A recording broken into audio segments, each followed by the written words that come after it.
Hello, dear foodie friends, and welcome to Kitchen Chat. I'm your host, Margaret McSweeney, and I'm so excited you're joining me today in the beautiful Middleby Residential Showroom here in the Merchandise Mart. Of course, someone who needs no introduction, my co-host, Chef Jaime Laurita. I guess I need no introduction. And we are so excited for you to meet today's guest, Veronica Hinke, who is the author of a very fabulous and popular new book about the Titanic. And we're going to learn about the food on this ship. So welcome to Kitchen Chat. Thank you, Margaret and Jamie. It's really great to be here. I'm so glad to be able to talk with everyone about my new book. It's a look at the Titanic through the lens of style, culinary, so food and drinking, and also fashion and music. And they are hot off the presses as of yesterday. Wow. And so these things still have, the ink is still wet, Veronica. The ink is still wet. The ink is still wet. Fresh copies. So thank you so much. So the last night on the Titanic, Unsinkable Drinking, Dining, and Style. Yes. Wow. And what inspired this topic? Well, over the years, I have spent a great deal of time and told a great deal of stories, hundreds of food stories. And at the core of everyone, at the heart of everyone, it's always about the people. And what better people to write about than these incredible people who survived or experienced terrible things before the sinking of the Titanic. These people were amazing. And so many people tucked away menus in their jacket pockets. One man even wrote a long letter home on his first day on the Titanic, writing in detail each menu item he had for lunch that day. He wrote it to his wife. And before Instagram. Right. I'm actually gonna prevent an accident on the water, because I think Margaret's going to sink that ship right there. Thank you for thinking of that. I didn't even see that. You know what I'm saying? That was like an iceberg. Knuckles, Margaret, knuckles. Give me some knuckles. Okay. So what, tell me about this. So this is like the last night on the Titanic, literally, like the menu from the last night, the recipes? Right, the menu from the last night. Of course, that last first-class menu has been very celebrated throughout the years, and much in part due to the fabulous book by Rick Archbold and Dana McCauley, The Last Dinner on the Titanic. Mm-hmm. This book adds other different looks at menus, from even the crew menu. Like 107 years ago today, the Titanic was on her sea trials. And guess what? There was a beautiful menu for that as well. Today, April 3rd, 1912. She was on her second day of sea trials, and each day had a different menu. On the April 2nd menu, what I thought was really neat, this is the kind of thing I learned through researching the book, the people that planned the menu for the crew thought of little things, little touches to honor them, like plover on toast. Plover is a seabird, so they were paying homage to these people that had dedicated their lives to working on the sea, and I like that. I think that's really neat. It's beautiful. Well, I'm just so curious, the food, and we're going to get to the menu, but the preparation. I mean, because these were the days before you had these wonderful equipment, commercial ovens and everything. How did they prepare this at all? How did they prepare meals on the Titanic?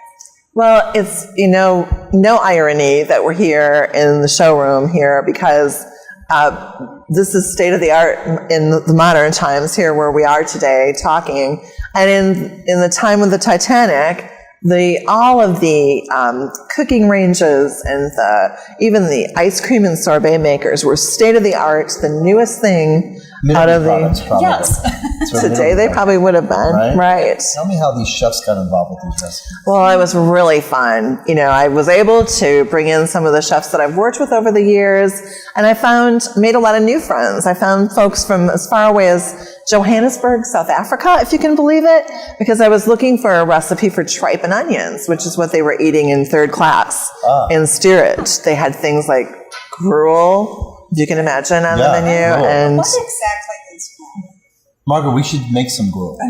I don't know if I want to. What exactly is? I mean, that was like in the Oliver story. I remember. Yeah. Is it? I think of it like a watered down oatmeal. Isn't that kind of how you think of gruel? Like it's, and maybe it's a little bit enhanced with different ingredients more than just that. But I think basically it's gruel.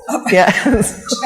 So, and you know, we look at first, second, and third classes, and even in steerage on the Titanic, the accommodations and food were much better than on any other steamship during the day. This was like the first of its kind of a ship. There was even an ice cream maker on board. And he was a young man, 19 years old, from Inwil, Switzerland. And he told his parents, he said, you know, I need to make this crossing on the Titanic. He said, when I'm done with this crossing, I will be able to get a job in culinary in any of the best hotels in London. That's what the Titanic meant to people at the time. It was that important. Did he survive? He did not.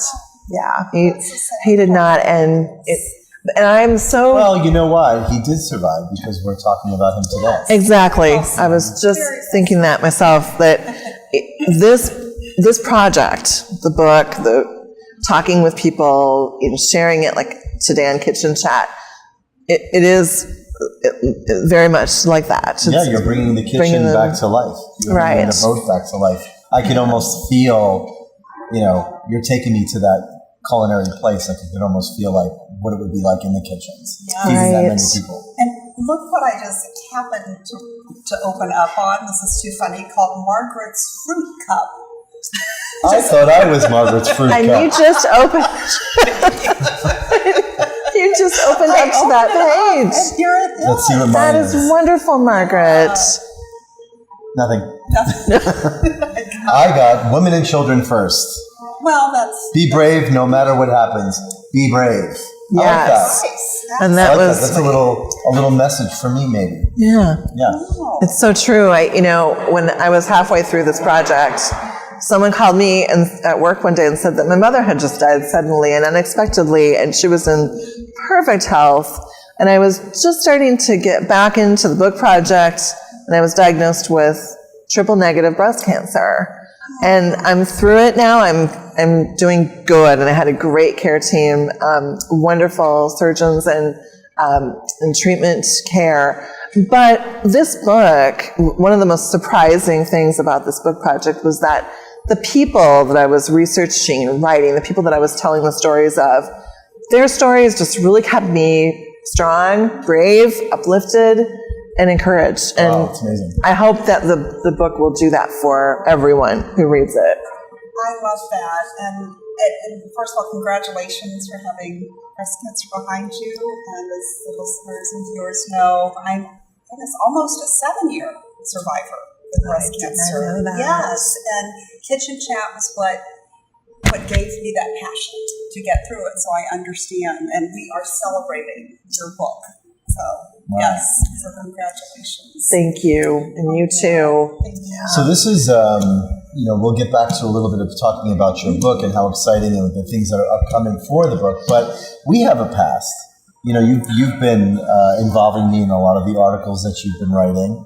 So what else do you do? Tell our listeners, what else do you do besides writing just this cookbook? Well, I write feature stories and mostly food stories. And I have to say, when I tell people how at the core of every food story, it's about the people, that is so true with you and the food stories that I've written over the years about Jaime. One day I left after this fabulous feast of pasta and figs, and I had this great recipe, and it was just this amazing meal. He's never made anything that I haven't just absolutely loved. I'm usually just drooling over the Instagram posts and everything that I see going on down here, and it works. But when I think back on that first time, our first story together, I think about the birds that you rescued and the shower that you had for your dogs so that they can come in and clean their paws off when they've got salt on their feet. And that's what I mean about food stories. The birds you rescued, I didn't know about Yeah, this so one. I went into a pet shop and there was a fish tank, literally a fish tank, with a line of birds inside the fish tank. And that's where they were living, in a fish tank. And I walked into the store and I said, what's this about? She said, oh, they're not important. They're just breeders. We just breed them. I said, and then you shove them back in the fish tank? She said, well, yeah, they're not really for sale. I said, I'll take all of them. So I took all the birds and I built this I found this amazing cage and I built this world for them where they weren't just breeders. I felt so bad for these parakeets, but that's what happened. Yeah. I love that story. Thank you for highlighting that story. Yeah, but you write for lots of different newspapers and magazines. So tell me how you got your start in culinary. Well, I had been writing as a stringer with the New York Post and I'd been doing a lot of hard news, breaking news here in Chicago, a lot of different crime stories and so forth, and also with the Associated Press and feature stories. And so through that, I was able to, I forget when it was, I think it was in 2005 maybe, I started getting assigned stories from Pioneer Press, which is now part of the Tribune Media Services company, and food stories. And I just love it. It's just a joy to be able to learn about things like that. And that's a good example of what I'm talking about, that, you go in there it's all about the recipe. It's all about how is the food prepared. And you end up learning about the people behind the recipe. And I like to say that that energy is the flavor, right? And it's the people how they spin the pot that makes the recipe great. I always say that. It's how you spin the pot. Well, I would love to jump into the menu.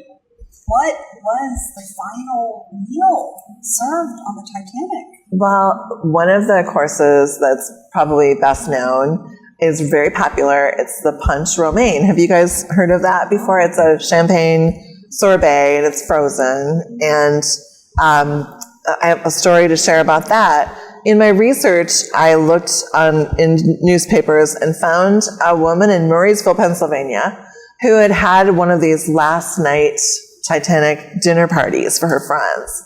And she said, the only SOS I want to hear is send out seconds. So she was just the neatest lady to talk with on the phone. I talked to her about a year and a half ago, and she provided a couple of the recipes for the book. Her name is Marjorie Beretta, and that was one of the items that we wanted to make sure we included, because from my perspective anyway, as a food reporter, that's one thing on the menu that is just ubiquitous. And it's like the one thing that you have to have when you have a Titanic dinner party. And then, there are so many other different elements to the dinner as well. Chocolate eclairs were the dessert that night. And I'm really thrilled that a Chicago chef, and a number of Chicago chefs are in the book, and one of them is someone who contributed a recipe for chocolate eclairs, and it's by Gail Gand. Oh, I love Gail. We love Gail. Yes. We had Gail on our show.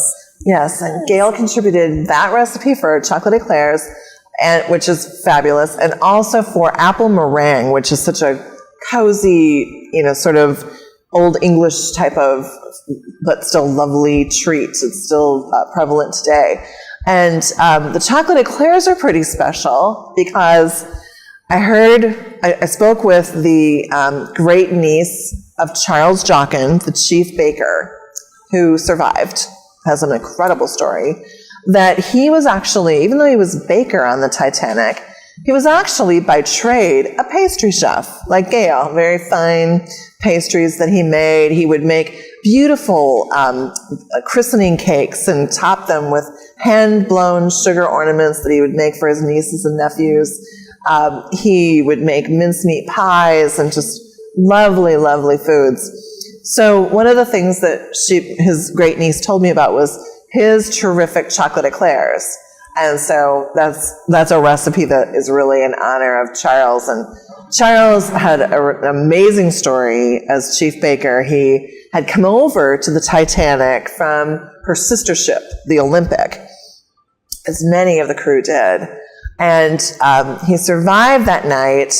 He's the man that we see in both Titanic movies that have been popular through the years. Of course, there was that movie from the 1950s based on the Walter Lord book, A Night to Remember, and then of course, the very popular James Cameron movie Titanic, and in that movie we see Charles holding onto a railing, and he has a bottle in his hand and a Baker cap on. And I don't know if either of you recall that, but some people see that as like a sort of a comic relief element to that movie.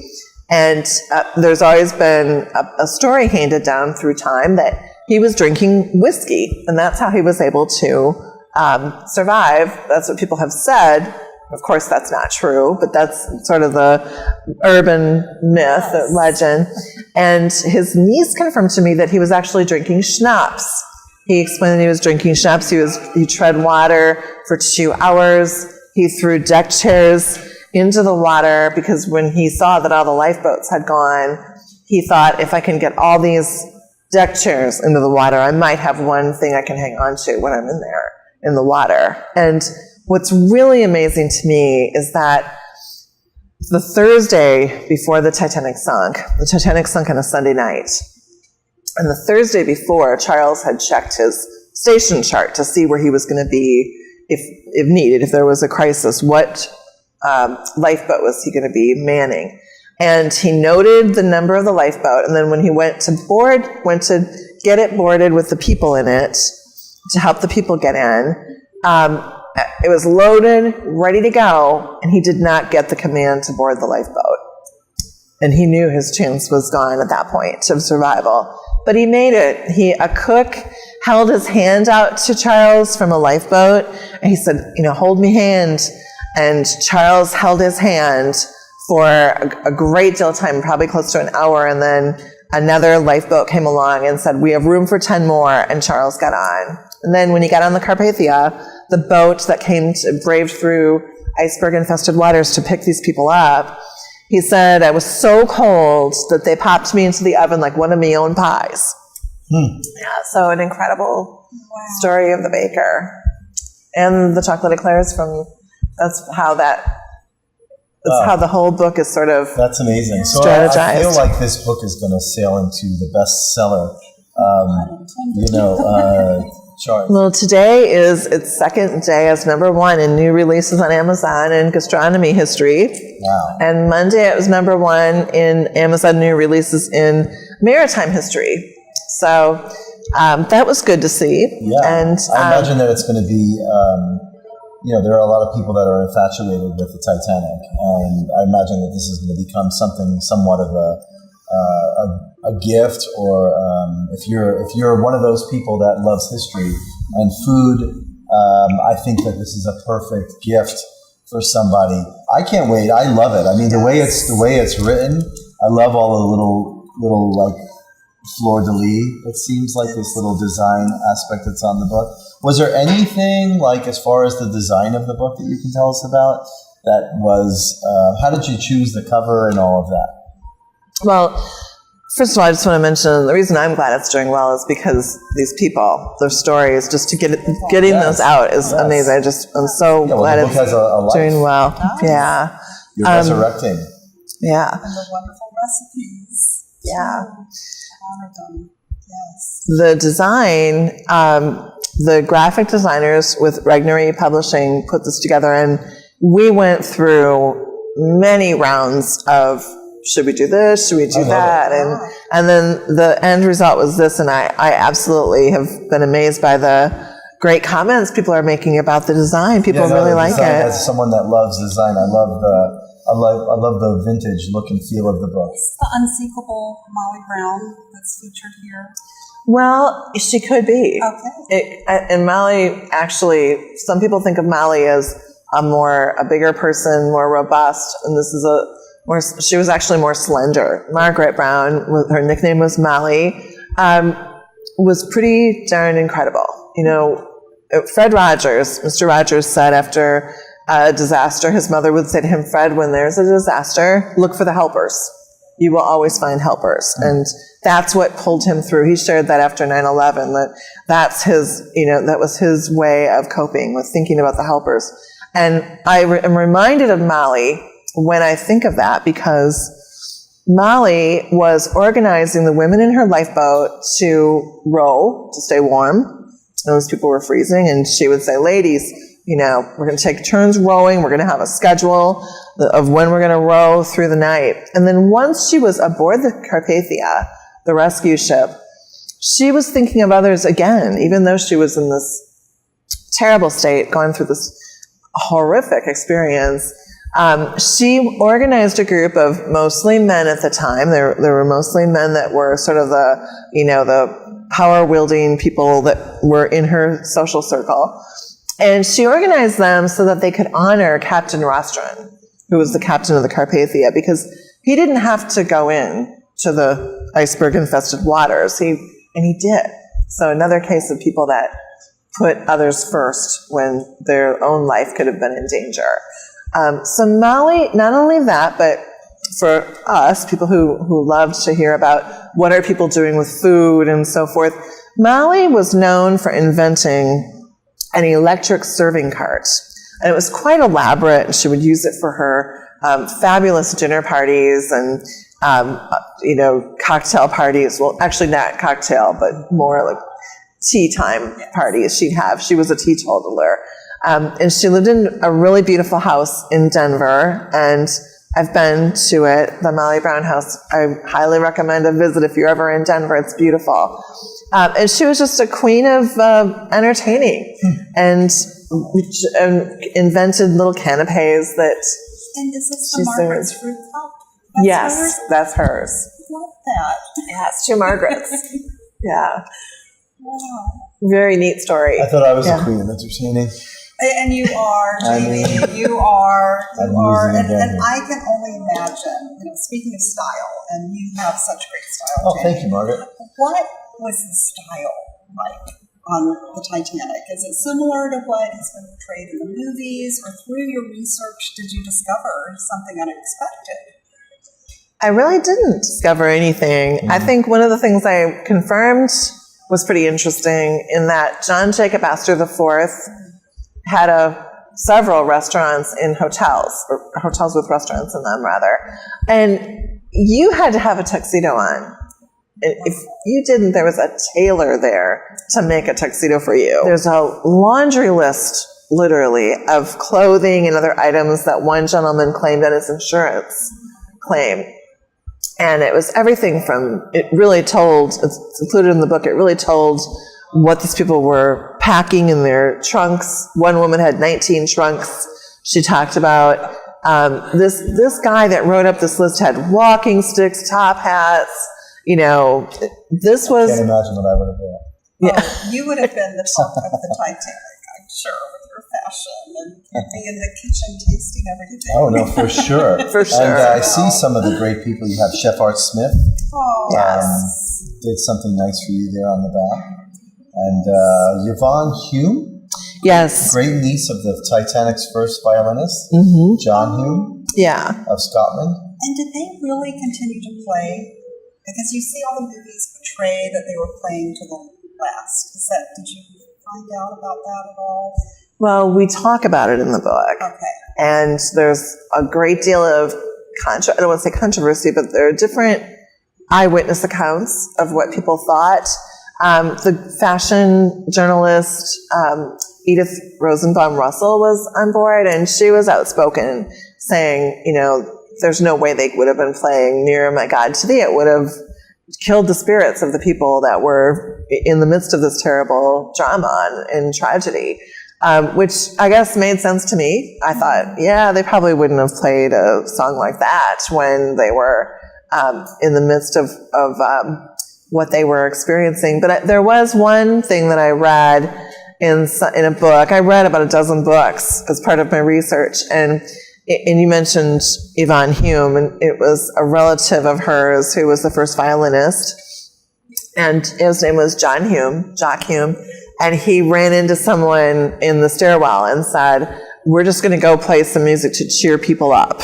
So that is more in line, I think, with what we would have expected them to do, is, cheering people up. But that was sort of right in the beginning of the experience. At 11:40 is when the Titanic struck the iceberg, and it was probably around a little after midnight when that was, where he ran into Violet Jessup in the hallway and told her that. So They definitely were focused on playing music that would calm people and keep their mind off things. But, in the very beginning, there wasn't a real rush to the lifeboats. People were not thinking it was going to be quite so serious as it was. That is one of the reasons that some of the lifeboats went out and they weren't completely full.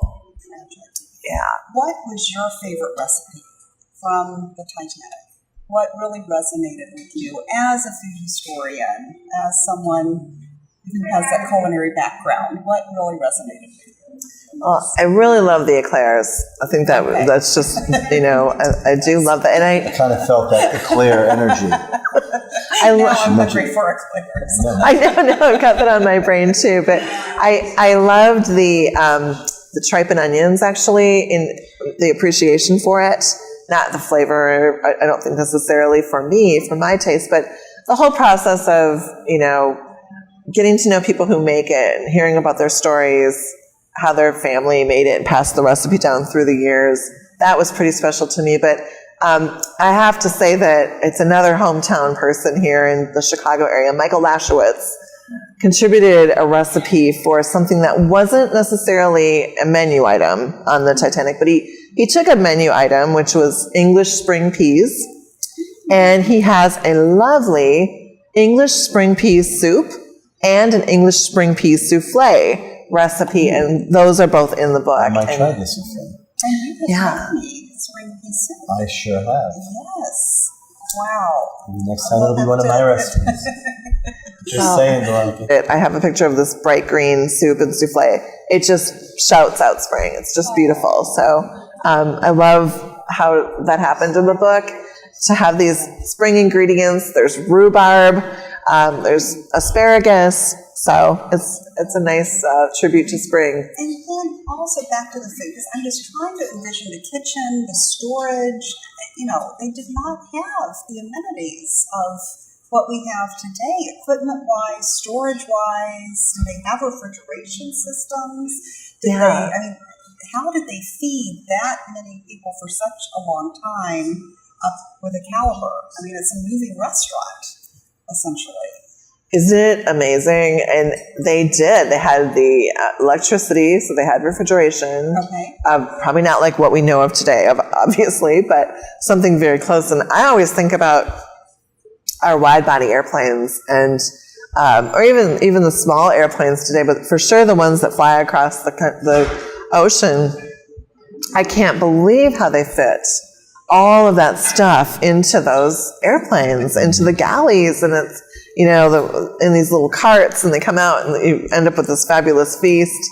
But they were actually, it was the catering kitchen basically in the ship, and bakery, and it was incredible. There were, different areas for people, like the ice cream maker that I mentioned. Oh. So it's unbelievable. People called it a floating palace, and it really was. Life tips or cooking tips? What are your top three? The first one would be that pea soup recipe, because it's very simple and it produces a vibrant spring green color, I should say, that just is perfect for parties. You can have a little bit of soup. We're having a party this Saturday up in my hometown in Wausau, Wisconsin, and we're going to put a little bit of the soup in coupe glasses.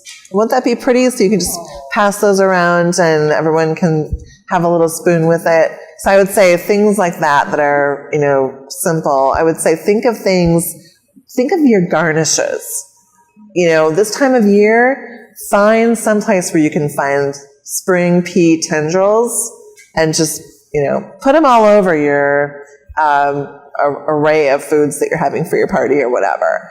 And then third, I would say, again, I'm going to revert back to, take an interest in people, in your guests, and, hear their stories and,